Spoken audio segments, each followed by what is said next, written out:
Oh, we are live. And yeah, hi everyone. Welcome to the Versal Community live stream. We are excited to have you here. I am Anshuman, one of your moderators for today's session. And joining me is Jacob. You have probably seen us around the community space answering questions and having conversations with you. It's always good to have live opportunity to talk to you, our community, our customers, and users live. It's awesome to see how many of you have come here. Drop a message in the chat telling us where you are joining us from. If this is your first time on the community live session and you do not see the chat option, don't worry, just see the sign in option on the top of your screen. It's on the nav bar and click on it, sign in with your Versal account, and then navigate back to this page, click on going, and then you'll have the chat box appear, and then you can send your messages and questions to us. For those of you who are watching it on X, you can join us to chat with us on community.versal.com and send your questions live. Over to you, Jacob. Hey everyone, if you're getting a handout in the chat, please remember to be respectful and follow our code of conduct. I'd like to introduce our guest today, Dom Sipowicz, Senior Solutions Engineer here at Vercel. Hey Dom. Hello everyone, thank you for having me. I'm going to introduce myself. So my name is Dom Sipowicz and I work with Vercel Professional Services team, and I specialize in Next.js, web performance, e-commerce, a little bit of SEO, and obviously a little bit Gen AI and AI SEO. And today we're going to cover the web performance. Cool. Yeah, no, thank you so much for coming on here. I guess, so anyone, if you have any questions to ask Dom as we go, you can drop the questions in the chat. And otherwise, we'll get started with asking some that we've prepared here. Sure, so Dom, I guess, yeah, first up, what are some big mistakes that people, like say enterprises, keep making in web performance? Like even after years of Core Web Vitals being important for search ranking, is there anything that people are consistently doing wrong in your experience? Yeah, so let's focus on enterprises because that's my experience. I mainly work with enterprise customers on Vercel side and Next.js projects. So the biggest mistakes in web performance are people over focus on sometimes wrong things, like when they find something from Lighthouse reports, they focus on over optimizing the wrong things, and that in general is the key thing that is a mistake. So I want to just clearly say that Core Web Vitals is the most important, are the most important metrics that developers, businesses, and websites need to focus on in terms of web performance over the Lighthouse. So let's, for the recap, for people to get about the Core Web Vitals, there are only 3 Core Web Vitals. It's LCP, INP, CLS. LCP stands for Large Contentful Paint. CLS stands for Cumulative Layout Shift, which is this layout rejigging when you load the page, some jumping around components. LCP is usually the main image on the website, and INP is interactive to next paint. So let's give some examples. So the mistakes people do, let's take CLS for example, is that mega navigations on web pages, they sometimes focus on desktop first design instead of mobile first, if they're most of the users coming from the mobile, which is most cases for e-commerce, like retail e-commerce. And when you load the page, sometimes you have this jumping layout. So that's called layout shift. And another example for CLS is when enterprises want to improve conversion, add more features, and they want to implement experimentation, which is A/B testing or variants. and they doing it in a non-optimized way, which also introduce CLS, cumulative layout shift. You probably have situations that you've been trying to buy something on the e-commerce web store, and you want to click the buy button, and then it's suddenly jumped in, and you click on Klarna installments. Like, you don't want that. That's really bad user experience, bad UX, and one of the core web vitals of the web performance is CLS.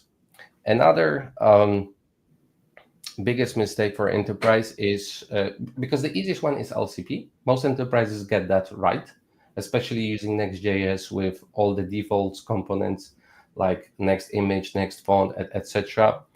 So that's not the problem. But the biggest mistake is CLS and INP. And in INP, we're talking examples here like the projects are, the enterprise projects are always big, bloated, and you end up with a lot of JavaScript shipped to the browsers, and execution of this JavaScript is blocking the main thread of the browser. So, and then there are some things you can do and fix and pinpoint exactly what's the culprit is, like some extra dependencies in package.json, or enterprise projects used to have a lot of client components over server components in Next.js. And the reason is, which is understandable, is because of those large migrations. They usually migrate from legacy systems or from Pages router to app router, and it's just so quick to add use client on the top, and that's blowing up in INP. Or obviously everyone, all developers know third-party scripts, we can probably talk about later on. So yeah, those are the most common mistakes we see in enterprises.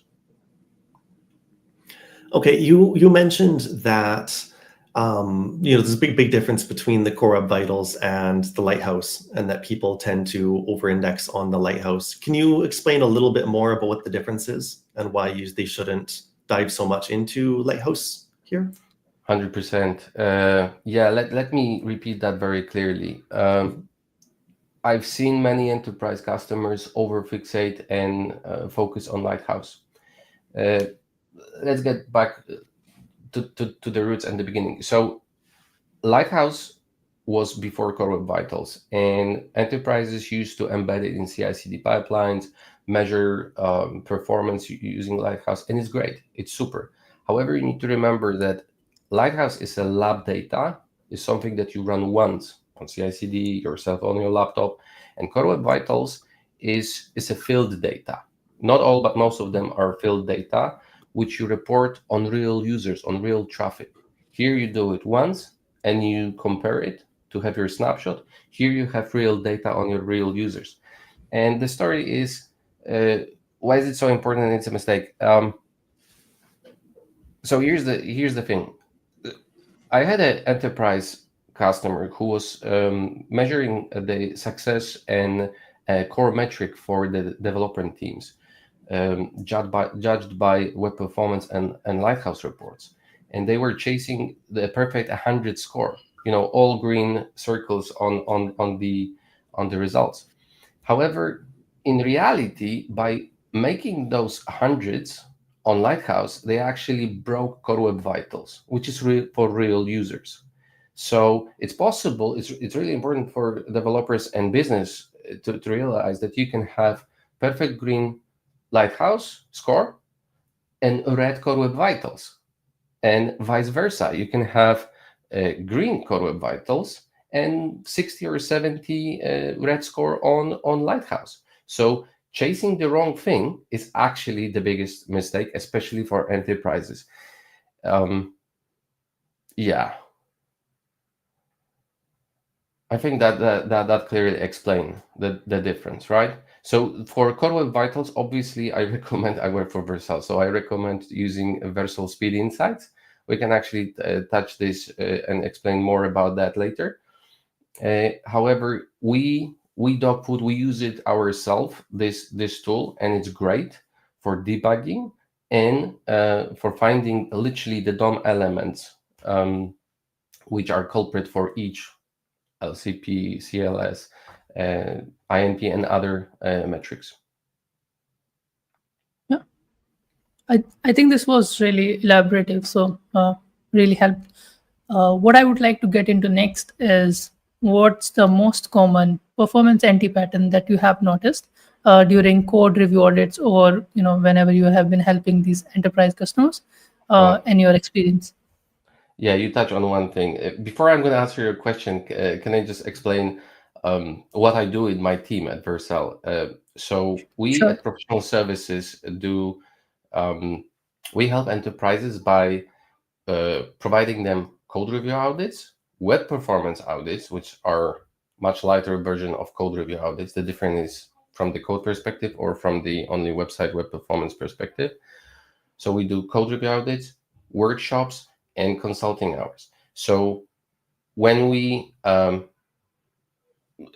this is actually quite a lot of work. Like one audit is taking 2 weeks, tons of hours put into what to find. And so you're asking me what is the most common anti-pattern.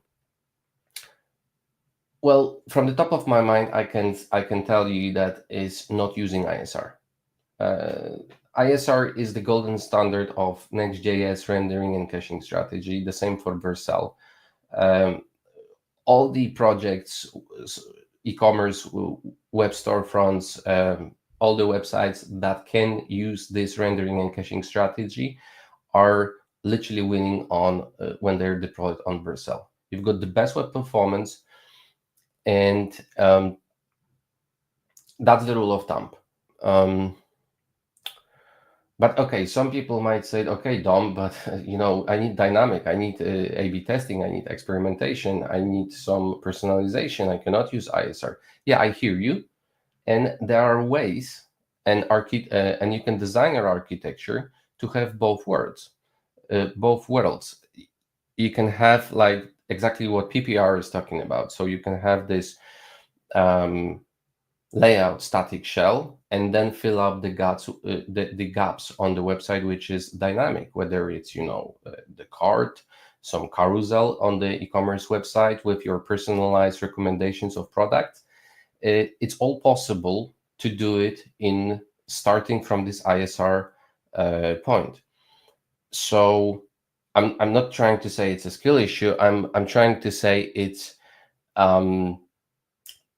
the architecture is super important, and Next.js and Vercel, it gives you the ability to execute it super well for the best web performance. By the way, Next.js got very strong defaults.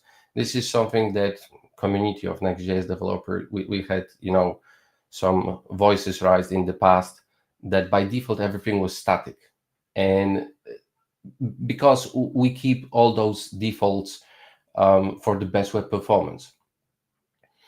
Okay, anti-patterns. What else? So I said you not using ISR is an anti-pattern.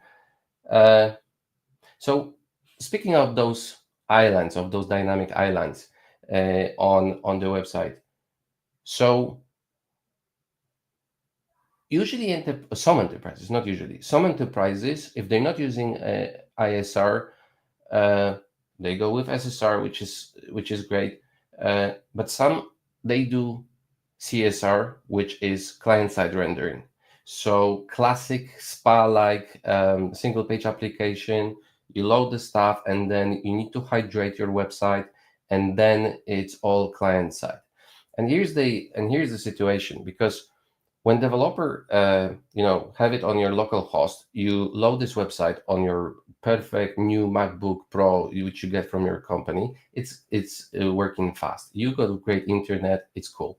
However, your users might have low-end devices. I'm talking about like older Android phones, or in geolocations that are not great internet connection, or even yourself commuting to work. Like I've been today in a Vercel London office, in the tube, which is crazy. You have internet in the tube for a whole line. The internet is not that fast. So when you use this client-side rendering strategy because you implemented A/B testing or personalization, and then you've got those hits, this directly hits web performance, which you are blind if you're not using Core Web Vitals as a metric. If you're not using Versal Speed Insight, you are flying blind. That's the and the worst scenario is that if you don't have a web performance team, or you're not going to perform a code review audit, web performance audit, you might not even know that you opt out from server rendering, which is super important for SEO and AI SEO because of all the kind of crawlers, not only Google crawler, but AI SEO crawlers. Some of them, they do not execute JavaScript, and your whole page is in JavaScript. So that's another anti-pattern. What else I can say? Could you give just a quick little recap of, so you explained a little bit about CSR and then a server-side rendering where the page is rendered on the user's request. Could you give a little bit of a recap of partial pre-rendering and ISR as well, just for people who don't know, so they can understand how, or at least what it does? Yeah, let me actually send my community post about talking about all of those three-letter acronyms. Normally I'm the person who hates acronyms, but it's an industry standard. So this is what we use. I'm gonna share it in a chat. A link to Okay, I will paste that in our community chat here. Oh, sorry. Okay. Yeah. No. Okay. No, so CSR stands for client-side rendering. SSR stands for server-side rendering. ISR stands for incremental static rendering. You've got also SSG, which is static site generation. Mm-hmm.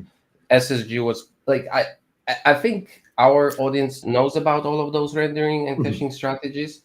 PPR stands for partial pre-rendering, which is still experimental, by the way, from Next.js. So I wouldn't talk about this right now because let's focus on enterprises. I mainly have experience with enterprises, so we don't recommend enterprises for going with that like all in yet, because still you can do ISR with SWR library to fill out those gaps on the like carousels, basket, etc., and have the best web performance experience for your users. Cool. What else? That's super helpful. So, let's actually finish this one because you touch a really good point. So the performance anti-patterns. So I mentioned ISR, I mentioned CSR when you do experimentation and personalization, wrong strategy, wrong architecture, by accident usually. Then another one is CSS in JS. I'm going to put myself on the spot right now and people are going to hate me for that. But, CSS in JS, as the name implies, requires JavaScript. If you need JavaScript to style your web page properly, that means that you're running JavaScript. That means you're thread blocking in your browser. And that means one of those Core Web Vitals is INP, Interactive Next Pane. Whatever the thread, the Node.js thread is blocked in your browser, whatever clicks, interactions you have, it's blocked. People wait for anything to happen. That's why CSS in JS, it's not a good idea. Go Tailwind, go ShadCN. All right. Maybe 1-2 more examples and we can move on to the next question. Tons of the stuff I've seen in code review audits, well, actually not tons, but many, which is always shocking for me to see that, is when the enterprise use JavaScript for media queries. So you've got literally the React hook is desktop, is mobile in JavaScript, in your React component, right? And you show it like, starting from the top, you have MegaNav mobile version, desktop version, and you use if-else in JavaScript. Don't do that. Don't do that. CSS-driven responsive design, mobile first, and then you have CLS 0. and INP. I can show. I can share my GitHub repo example from Versal Solutions, which I always share to enterprises if we have a discussion about the MegaNav. And I shared the example about the MegaNav that is, if we're going to have time, I can demo it and screen share and demo it here. We're not under CLS strict Pro. time control here, so if All you right. want to take the time to demo, you can go ahead. We're not strict time. Okay, that's the repo. I'm sending the link. You want me to share screen and show the demo? Yeah, sure. All right, let's do that. Yeah, the JavaScript media query one is one that always bugs me as well. The server does not know what your what size of website it's going to render for the browser, and so you always end up with this really janky experience when it tries to load initially, and it's like, oh wait, I'm on a phone. All right. Right. So you want me to put your stage up on your screen up? Yeah. Yes, please. Yeah. All right. So that's the demo.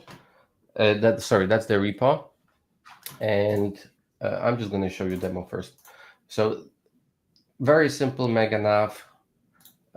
It's ISR. So when you go to network on a dock only, you can actually see it's a Versal cache hit, 3 kilobytes. Yeah, small website, loaded in 16 milliseconds, which is great. I believe you can see that Versal is fast.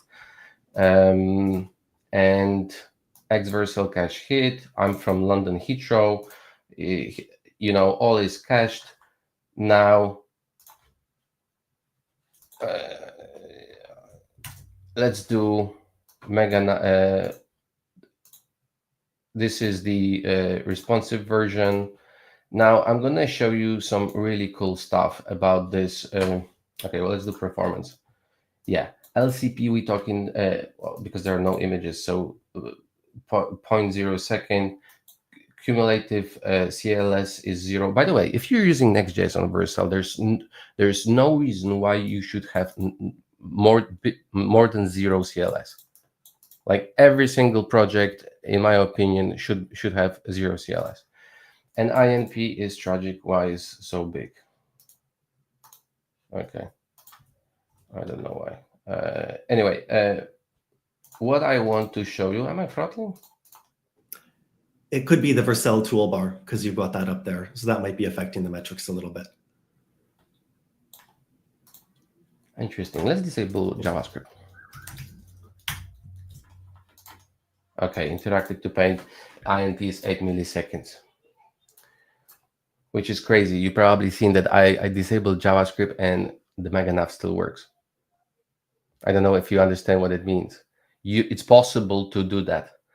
I can revalidate the thing, the headless CMS change, and refresh it. And it's 3 p.m. So literally right now, 1 hour ago, that's fine. Let's enable JavaScript. Enable JavaScript. So I can go between the pages and I can revalidate it. Let me show you. Let's clear it. Revalidate it. So I revalidate it. I demoed revalidation, and the navigation is fetched, which you can see X Versal cache. So first one was missed. Okay, that was the endpoint revalidate, right? Then navigation was revalidated. Now it's I'm actually using SWR, so every 10 seconds I'm getting new navigation just for the demo purpose. However, you can see that I revalidated navigation. Now, when I'm going to move to this product page, PDP, I didn't revalidate the MegaNav, and you see the navigation is still old. The navigation is new, but the page is old. I didn't revalidate the page, and the problem with that is I'm going to explain you why is that problem. If you've got an e-commerce with 1 million products, if you're going to revalidate it like your marketing team likes to do that, that's a problem. They want to update it 10 times a day. Are you going to revalidate your ISR page with all across your products, your million products? Well, Vercel would be happy to send you an invoice for all those revalidations of million products, but we don't want that. We want you to succeed with the best performance and no usage. So when I'm going to go to this product 2, product 3, it's not invalidated.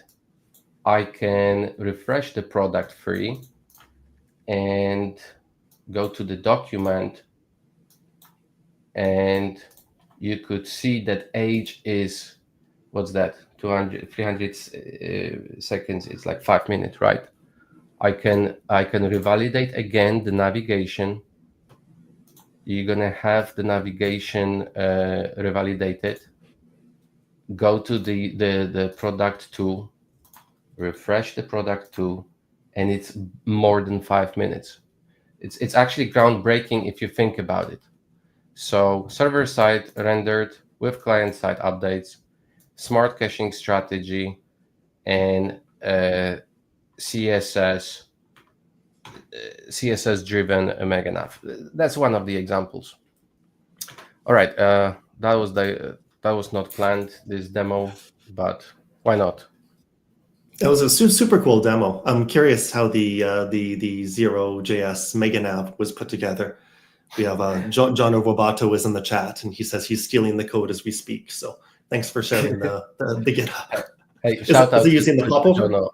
Roboto is a really great partner to work with, Vercel partner, with work with our enterprise customers. Those are the good guys. Right, just very quickly. So we covered ISR by default. We're talking about anti-patterns. ISR, you should use ISR by default. Proper strategy when you do experimentation and A/B testing. Don't use CSS and JS. Media queries, like I showed you, it's possible CSS first approach. Don't use JavaScript for CSS, even for responsive media queries. Another anti-pattern is waterfalls in your serverless function for your PDPs. I've seen enterprises projects that I had to scroll fetch metrics, Vercel fetch metrics. I'm not sure if everyone's know what I'm talking about. I could demo it, but I need to find the example to show.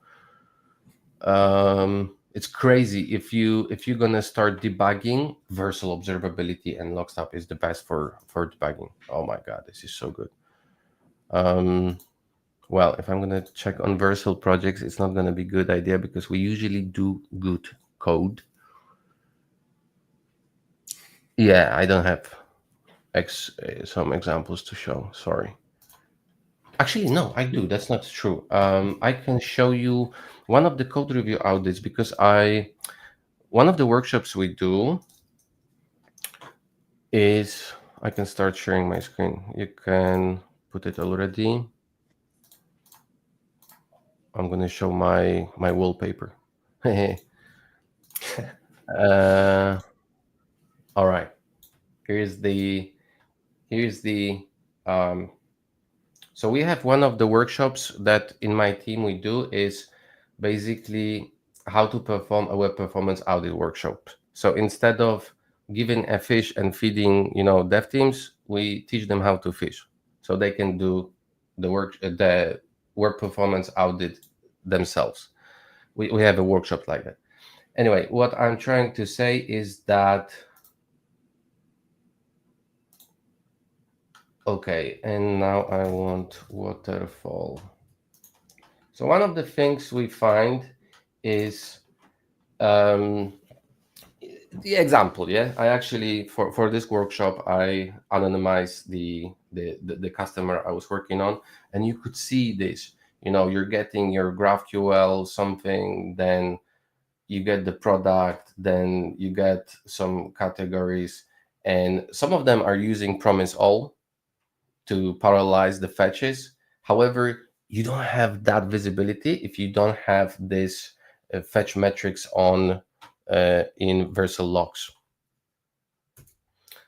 And obviously, one of the items in code review, when we find it, we prioritize it. All of those items are sorted by impact and effort. So you got the report. Each of those are actually export in PDF. You can create a Jira ticket out of it, attach all of this, media queries. Yeah, avoid using JavaScript for media queries. Like, is media, medium screen, is desktop. Like, don't do that. Yeah, and stuff like that. Cool. And lastly, so I talk about waterfalls, and another anti-pattern is don't. Oops, I lost my notes. Some enterprises, when they migrate, they forgot to use Vercel Data Cache, or they don't want to use it. But Next.js got something called unstable cache. Like, seriously, use that. I know that fetches by default they are cached. In previous versions before Next 15 by default are cached, and that's great. However, when you use SDKs like headless CMS SDK, you need to use unstable cache, right? Yeah. Okay, I'm gonna stop there. There are like more stuff, anti-patterns, like I've seen over and over again, repeating, like SVGs on product listing pages. Like, I can talk about it more, but maybe let's move on. So you mentioned a bunch of performance anti-patterns there. Maybe is there one big performance disaster that you've come across when working on a migration project or some other client project? Yeah. Okay, so I'm nearly 4 years, pushing 4 years at Vercel, so I've seen a lot. Yay, I'm gonna have this shares vested 4 years.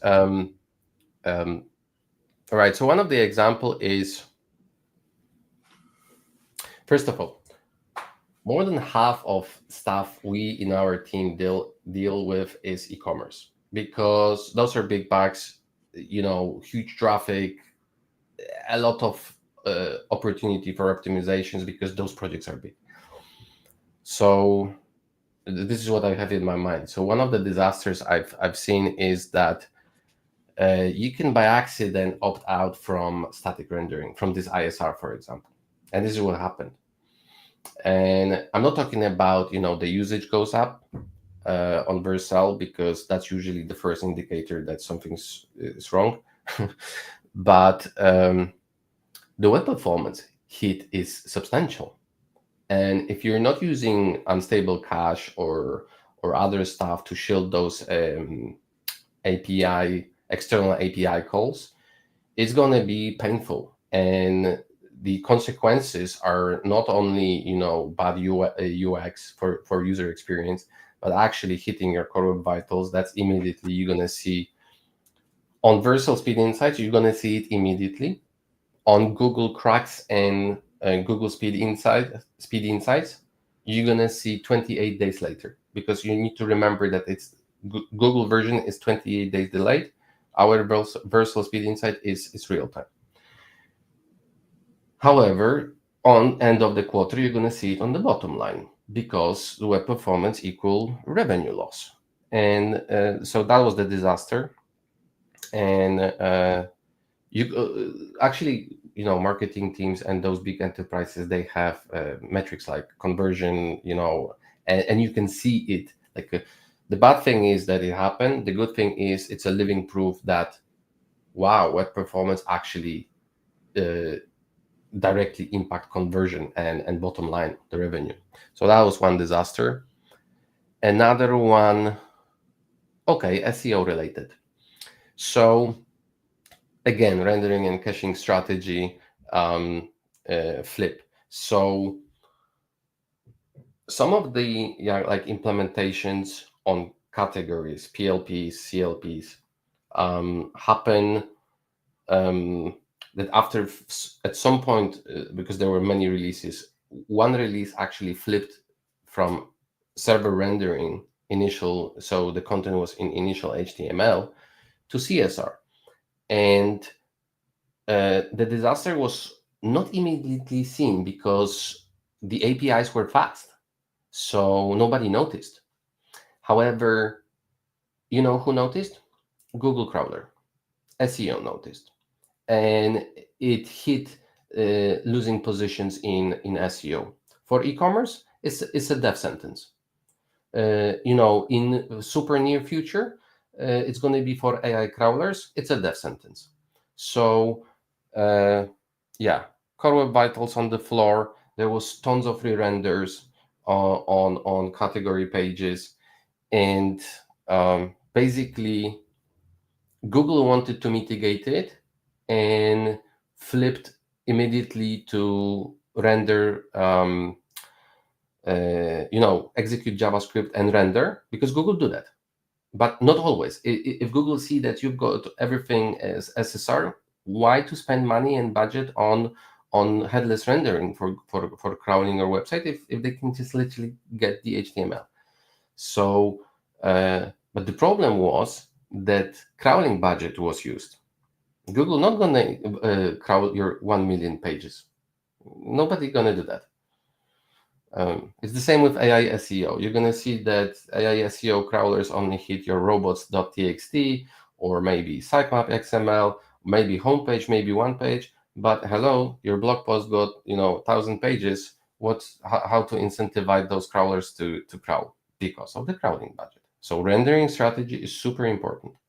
Right. I'm talking too much. Do you remember offhand what actually caused that regression, or maybe you can't share from that customer? But what caused the big shift into dynamically rendering everything? I'm just curious. Many factors. Usually, the number one factor for that is going personalization, and in the wrong way. But this one was a combination. There was so many things. That's why it was not so easy to pinpoint and debug and find. This is what we do. We in our team, myself, Gonzi, Luis, Lorenzo, Mark, we all have seen so many enterprise implementations, and we specialize in Next.js, so we know where to look into. So yeah, we helped that enterprise customer, and we are quite proud of that. Yeah. Yeah, I think this was very insightful. Talking about debugging, I think everyone would love to know some of your debugging tools and workflows that you use to debug these issues in these enterprise scale applications. I think everyone would love to know. And what are some that you think are overhyped? Yeah, good question. I'm going to share my screen again. I was not planning to share that, but I think it's kind of okay to share. So this is the same page from the web performance, the workshop, how to perform web performance. So obviously, after the workshop, we go through all the tools. So we have external tools. The golden standard is web page test. Like, you cannot beat that. Put your URL here. I've got some extra settings here, but and I've got account as well to see the difference, the diffs. But this is a number one tool. You can obviously use Crux for seeing historical stuff. Put your URL and you're gonna see all your Core Web Vitals. Lighthouse metrics. Yeah, this one is cool. This was created by our Versalian. He's the TL, I think, tech lead of or manager of observability team. It's pretty cool because you can actually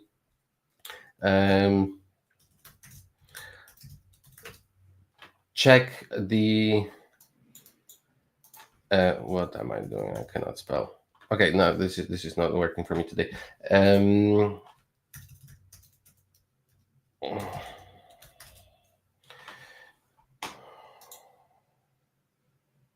Okay, it's changed recently. Oh my god, this is anti advertisement. It's really cool tool because it will check the Lighthouse report.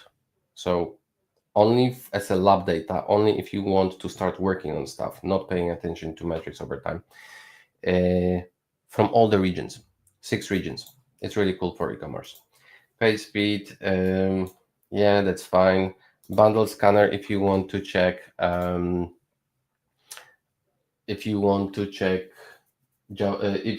because when we start and we have a code access to the code, when we do bundle analyzer,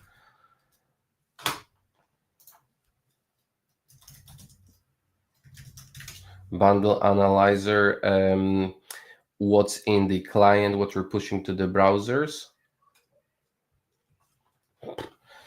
and it's really cool for when you want to check it from the outside. Lighttest.app, it's really cool. You can actually compare the visual loading of the site, so basically measuring TTFB, time to first byte, of all the competitors, or maybe you can put homepage, PLP, PDP, or other your landing pages and see what's going on. Web page cloudinary for images. So when your focus is LCP, but usually you don't have problems with LCP. I use this one. I used to use this one, JSON Analyzer. It's pretty cool because you just paste here all the next data props, or what you're pushing from the client server components to client components. So you're gonna see, for example, this stuff from entity. I don't use this one, but it's taking, let's say, 25% of my payload. This is not a good day for those web tools. I don't know. Maybe AI agents are hammering that. React Scan, probably everyone knows it was famous on X for re-renders. And then you obviously have got Chrome DevTools. I spend like 50% of my time when I do code review, web performance audits in DevTools, especially performance tab. And then you have some hidden stuff like coverage, JavaScript, CSS usage, because it will tell you what percentage of stuff is actually used. Really good. Chrome plugins, it's amazing. Like, I don't know, let's take Nike.com, and I can see that it's using Next.js version 12. Oh, wow, okay. Lodash, yeah, Emotion, which is CSS in JS, and other stuff. Awin is a big company, by the way, from UK. From driving traffic on Black Friday and stuff. New Relic, yeah. So one of those tools that help me, yes, Chrome plugins. I can actually go and see, let's say CLS 0, good Nike, LCP, FCP, every stuff. I can actually see Crux data. Those are the tools that are pretty cool. Ahrefs for SEO. Let's actually see this. So, oh my God, it's live. And then I actually built my own tools because nowadays, at the moment of inspiration, you can vibe code your tool. So when you, I can literally go to, let's say, Nike.com, get the source code and analyze HTML, and I can see, for example, that there are some opportunities. Like I can tell that marketing at teams pushing through GTM stuff that can be optimized. It's a skill. It's a soft skill issue. It's not technical issue, but this is one of the things that developers, engineers got problems with. How to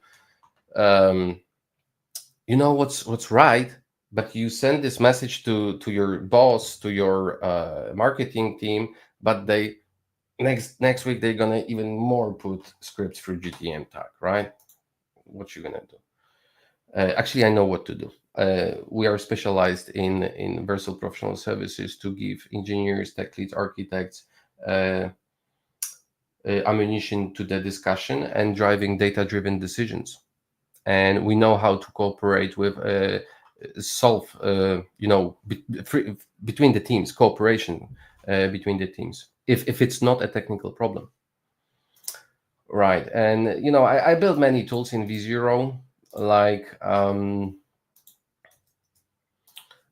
analyzing the images, image loading, responsiveness, domains of images, SVGs.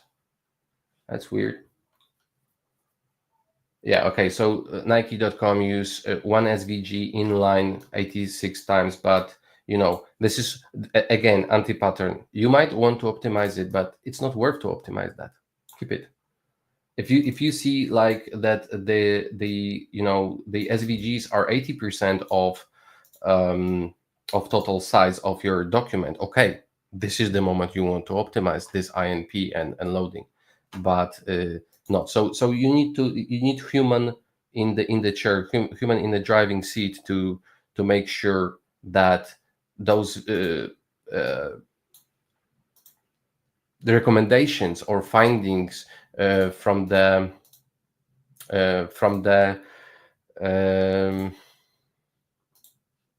you do are actually correct. You don't want to give a PDF report with 100 pages like SEO, those reports per, what you're going to do with it? 100 pages. Now you just want 5-6 recommendations. Okay, create Jira tickets, size those tickets, and job done. Right, what am I was doing? Tools. Let's actually speed up. Okay, so those are tools, external tools, V0 tools, Chrome Dev tools. Yeah, and on Vercel you have much more what you can do with if your website is deployed on Vercel. Like Dog Food, we use it. It's designed for creating best web performance. Right. Sorry. Next question. Yeah, so you just mentioned a little bit there with Vercel Speed Insights at the end. How should enterprises use it to measure their performance, I guess? Could you give us a little overview of Vercel Speed Insights and then how that relates to the other tools? Yeah, it's super important for, okay, so enterprises, so this is shocking. Let me just find your video here. Okay, sorry. So enterprises, they usually have their own Core Web Vitals measuring tool. They usually have their own Lighthouse on CI/CD, and it's great. It's measuring, but when the hit the fun, you want to start debugging. You want the tool to actually help to do your work as a developer. And Vercel Speed Insights. Actually, let me demo this. This demos over memos. Let's do that. Let me just log into Vercel, Next.js, Next.js.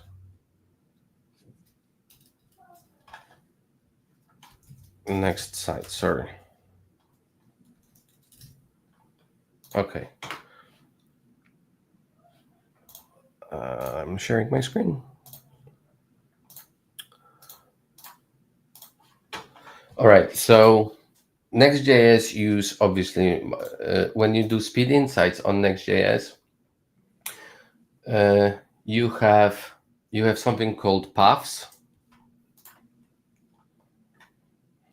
It's hard to find really but to debug, because we are super crazy about that to do that. But let's actually go through.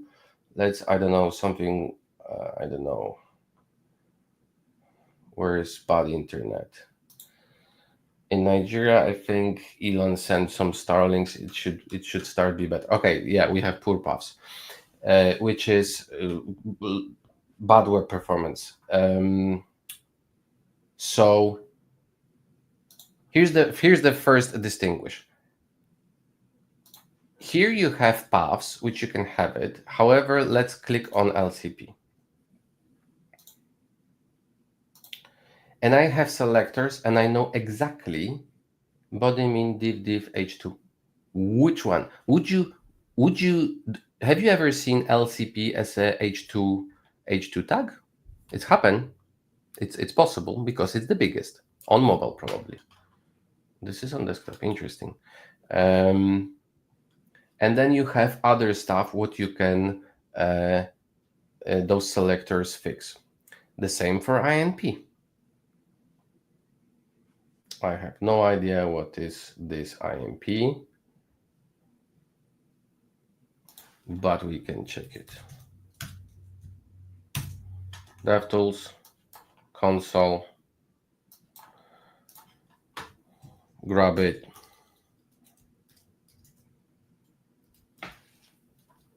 And it's gone. Anyway, we have jQuery on the Next.js site. It's not, oh, it's not only jQuery. I think it's built in the Chrome.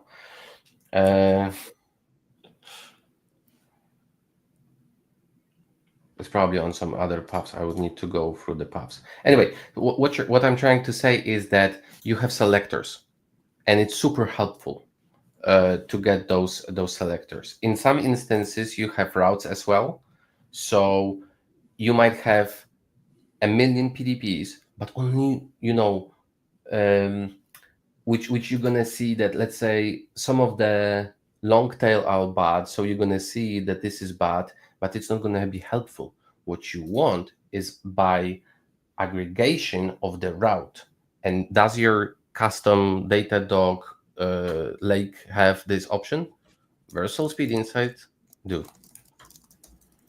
Yeah. And by the way, next website use our Versal micro frontends. Right. Okay. I've got so many windows open. Right. So next question, I guess, is how would you explain to an enterprise team the value of performance? Like I've heard the phrase "every 100 milliseconds matters," but how do you communicate to them that performance is that important in their conversion funnel specifically, I guess?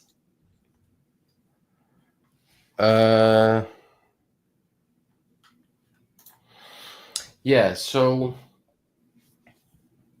there used to be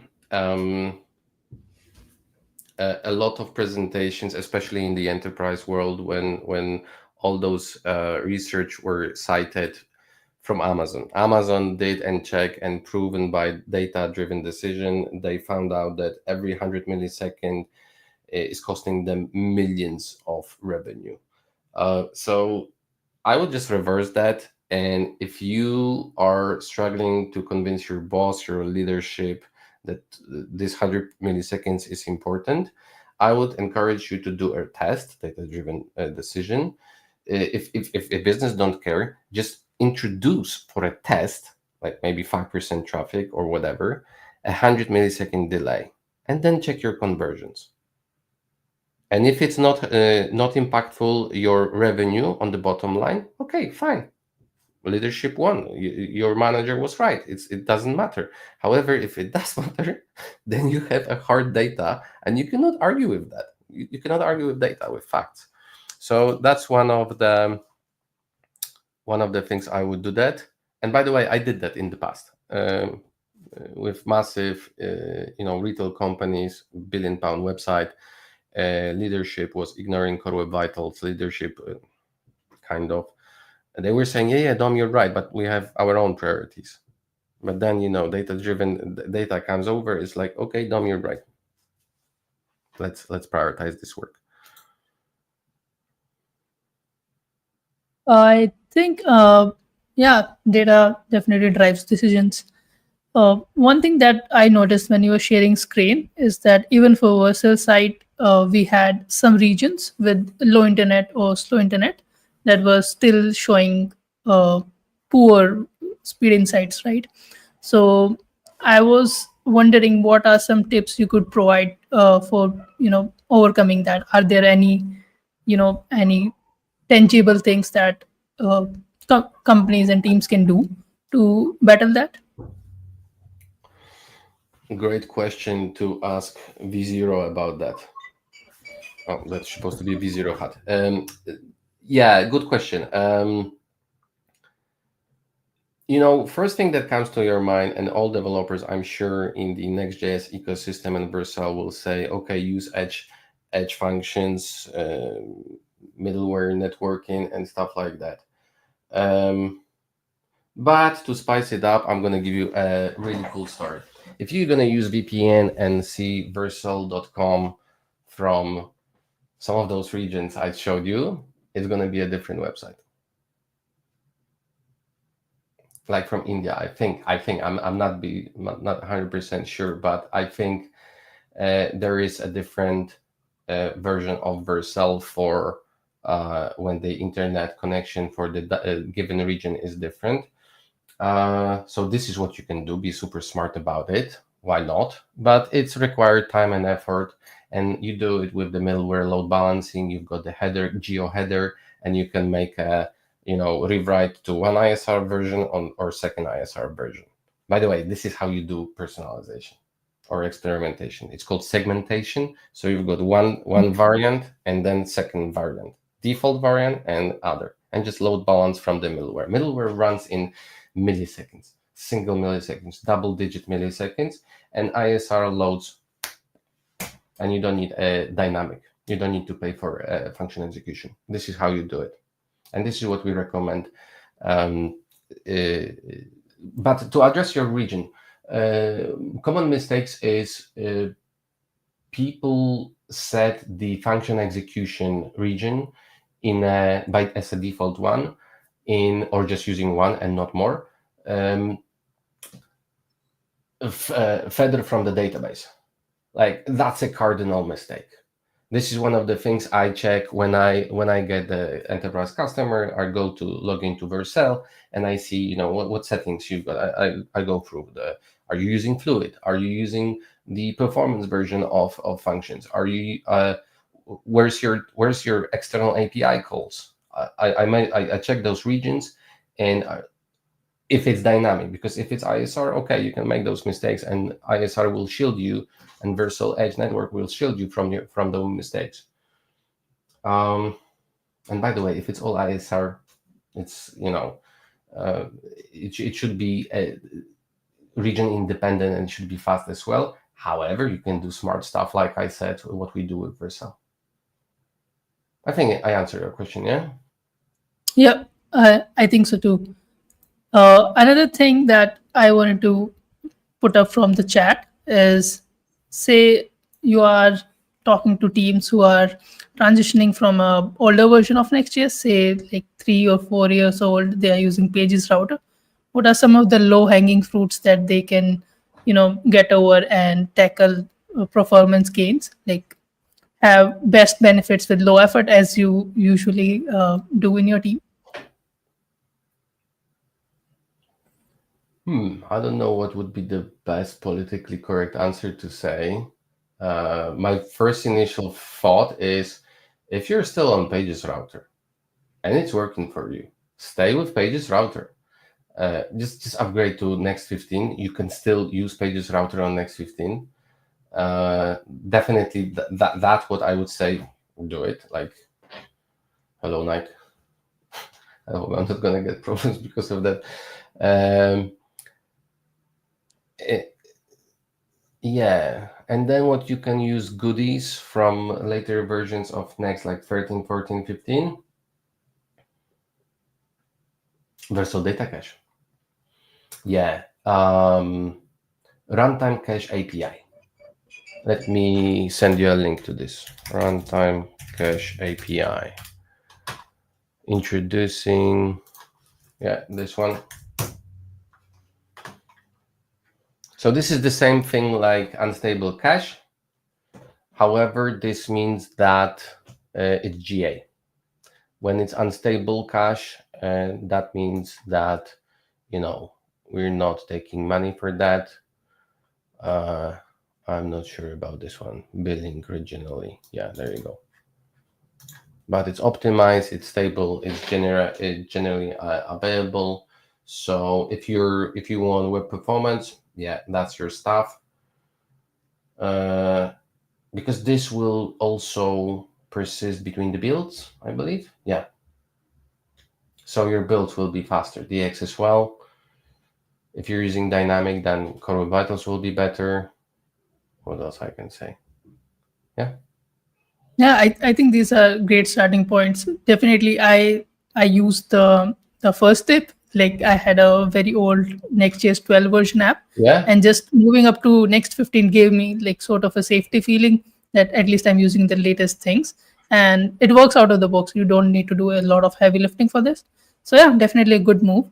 Apart from this, I just wanted to ask another one is when we have big apps, the normal thought process I have seen among developers is that if you are doing a lot of work in your backend, they feel more comfortable having the project as a separate app. For example, Django backend or a Flask API or Fast API, whatever, right? Do you think, in your experience, it makes a difference if you have all your backend in Next.js, like under the same application, or having it differently? Like, what are the pros and cons of it, uh, performance wise? Many thoughts I have right now.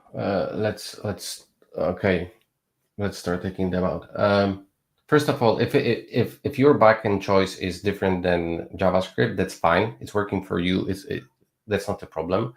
Second information, if you can deploy Python as well to Vercel if you want to have everything on one platform. Third information, ISR on the front end will shield you from any problems of latency and spikes and firewall everything from the front end side. So if you not gonna make any mistakes on the front end part, so ISR gold standard, it will not matter. Keep what backend you want. That's fine. Yeah, I think I agree with that take. Actually, hold on, because you said app. Okay, so let's make an assumption that it's dynamic. Yeah, in that case,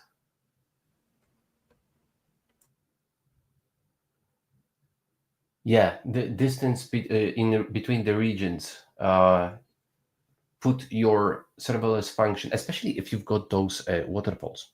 You don't want the situation that your serverless function, your Lambda, will be, let's say, in London, and your server is in States. Sorry, your backend is in States. If you're gonna have waterfall, it's gonna be pick, book, pick, book, pick, book, and then your response going to be 5 seconds, and then your backend developer, okay, if you're an indie hacker and you're just alone coding both, you're not going to blame yourself. But normally in the enterprise world where I live, it's super easy for a blame game. The contract from the backend team, we meet SLA 150 milliseconds, and nobody knows what's going on. So when you deploy to, sorry for the camera, when you deploy to Vercel and fetch metrics, you're going to spot that, which going to look like this waterfall. Yeah, I think this makes sense. Regions and latency definitely plays a big role in the initial web performance. Then you want to parallelize, then you want to, if you can, obviously, if it's not dependent data, and then you can have streaming stuff. Yeah, but those are different topics to cover. Oh, thanks, Tom, for taking us over. Jacob, would you like to pick it up next? Yeah. So we've only got time for another couple more questions here. So, One thing I'd like to ask about is micro front ends. Do they are they good for performance? Are they bad for performance? When would you want to use micro front ends in your project? I know it's a bit of a buzzword lately. Buzzwords lately, you put it lightly. So for years, Vercel was super opinionated.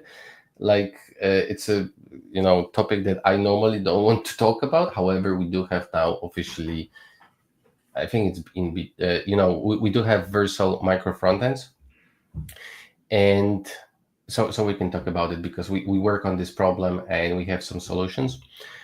So in short, there's no effect unless you're going to make an architectural mistakes. An example of architectural mistake in using micro frontends is when you're going to go with this runtime injection. So because in micro frontends you can have vertical and horizontal ways, right? So we as a Vercel always supported multi-zone, which was great if you know what you're doing, right? So for e-commerce example, you could have a browse journey and a buy journey, and crossing between those apps was usually with some penalty of because it's a hard refresh instead of soft refresh, soft navigation like using Nextlink. So right now, when you use our product Vercel micro frontends, this is mitigated. We still prefetch and everything, so there's no performance penalty if you use multi-zones, our micro frontend approach. However, if you do this in like you want only one feature, like a calculator on the bottom is owned by other enterprise team, and the whole part shell or whatever is owned by different teams, and they want to release it independently.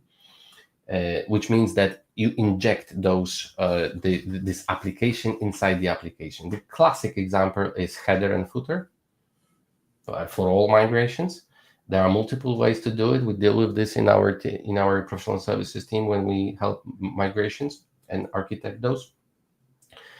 So if you're gonna inject this app in a classic way, like single spa or during runtime, basically, there are some side effects, including in Core Web Vitals, including web performance. I'm not touching debugging. I'm not touching, testability, security. I'm not going to talk about it. But if you want talking about the web performance, that means that you're hitting INP because you're pushing a lot of JavaScript into bundle JavaScript. Yeah, so in short, should be no effect unless, if you're using Vercel micro frontends, that no effect. So just to recap, just to recap the way that Vercel micro frontends work, because I haven't used them. I haven't used them too much personally, but is it basically just you can have multiple different apps, like say 3 different Next.js apps, and each own certain URLs on the same domain, and then they get deployed to that? I'm sure, Jacob, you're using them a lot every day, but you don't even know it, and it's a good testament that it's working. The whole Vercel is on micro frontends. We dog food this whole technology ourselves. Before we give it to customers, right?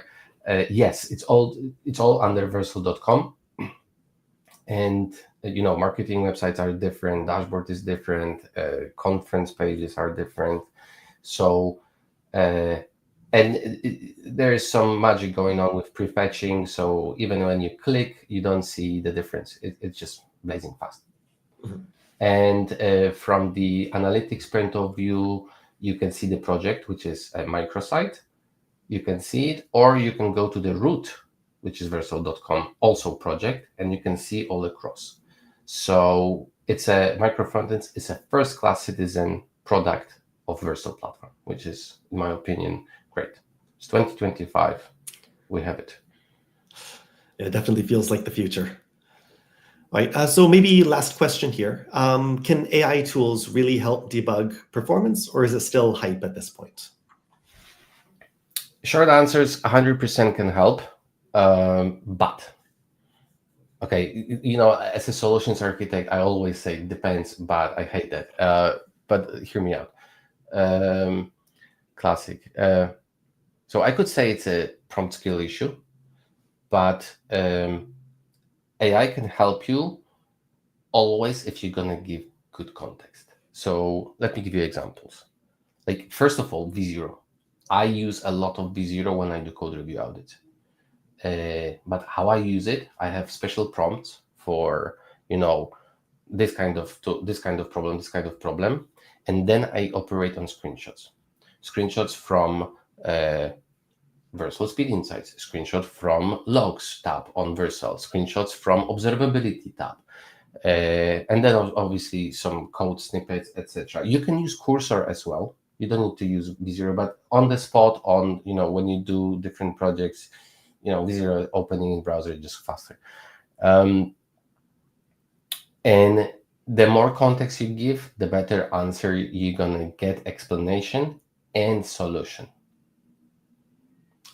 Yeah, in our team, we are usually at the point that V0, like in the beginning, rarely could help us because, we work for Vercel. Obviously, I'm not the Next.js core team. Those are the engineers are, writing the code for the framework itself. But because I work on a daily basis with all the biggest enterprise customers at Vercel and see all of those issues, usually V0, like back in the days, couldn't help me. But now I'm seeing that actually V0 have knowledge to solve hard problems, like hardcore enterprise problems.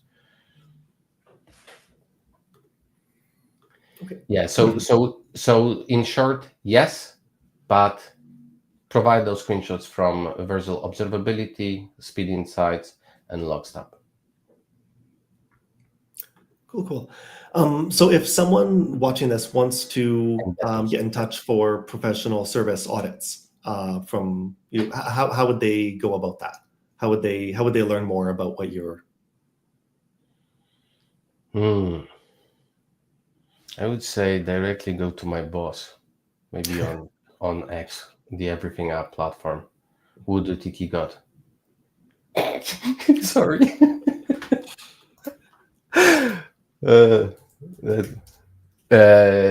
No, to be honest, sales team from Vercel should help if you're gonna ask for code review out. Actually, you know what? Let me share you the resource because I'm the author along with my colleagues from my team, Luis Lorenzo.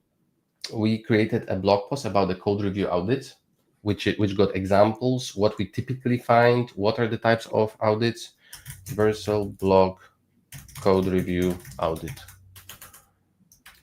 And yeah, I love SEO. It's just Google always finds whatever I want to find a Vercel resource. It's just so good. The same for AI SEO. When you look for something, ask for ChatGPT about Vercel resources. We're doing such a good job in AI SEO that it's unbelievable. It's so good. Sometimes some of our SEO is too good. I was trying to look up the Vercel SDK, and now I'm getting Vercel AI SDK, where we're cannibalizing our own products here. That's a good one. That's a good one. Hey, I just see on my Twitter there's 160 people viewing live. Wow. Hello, everyone. All right. Yeah, I think that's all the questions we have time for here. So thanks, Dom. Thank you so much for coming on to answer questions for us. It's been super helpful, and we've shared your links in the chat for the community here. So we'll try and turn some of this into content. Yeah, if you maybe want to work with us to write another community post with some more tips and stuff, that would be super cool. But we can chat about that. Yeah, always. If I have time, I always want to share. Yeah. Cool. Just one more thing. I don't see any chat, by the way. I don't have the visibility. Sorry, it's on the community.vercel.com chat. Okay, so okay. where we're hosting the stream. We've got that in another tab, and I've been posting your links across, and that's where people have been asking questions. Okay. Thank you for having me. Yeah. Thank you so much. So for anyone else watching there, we have another community session coming up next week coming up in a few days now, Friday, September 5th, with Pauline and Kat from Vercel, talking all about community. So be sure to come along and check that out. And until then, we'll see you around in the community. Have a great day, everyone.